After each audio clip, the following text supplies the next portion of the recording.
At the beginning of Assassin's Creed 2, what I wanted is really to change the structure of the missions to, instead of having a main structure, it's to have different structure each time you start a new sequence of missions. There's a story that will be there. They'll drive the missions, surprise you, maybe missions that you start and you think that you're going to do something, maybe you'll have a U-turn and do something else instead. Hey, I remember you. You never know really what's going to happen next in Assassin's Creed 2. There's a little bit for everybody. We're really trying to make sure that the game appeals to as many people as possible. We have retry points still in AC2 with climbing puzzles. Then you'll have, collectible quests. There are crowd missions. There's the narrative mission. You have these missions that you can do to change your notoriety in the city. There's also the city life, which are just randomly occurring acts throughout the world. For example, we have the messenger.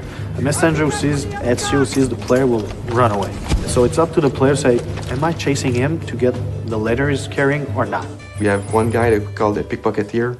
So basically that guy will be able to steal the money from the assassin and start running. So what do? You continue your mission, or you go back to that guy to be able to get the money. Throughout the world, you're going to find exciting, memorable historical landmarks that also have interiors that you get to play through with lots of acrobatics and running and jumping. And these interiors lead to tombs that have been hidden for hundreds of years that only the assassins can find. You find these caves, you find old rundown castles, you can find a church. And you'll be, doing free running around the church to eventually find a hidden treasure. The player's going to be inside the Duomo, and, that interior is one of the biggest interiors in Italy.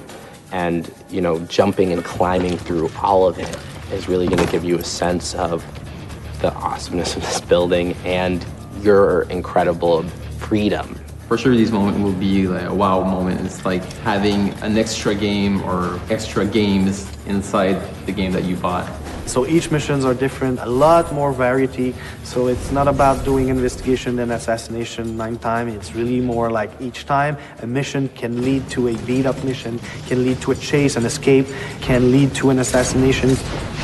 It's quite overwhelming, the amount of stuff there is.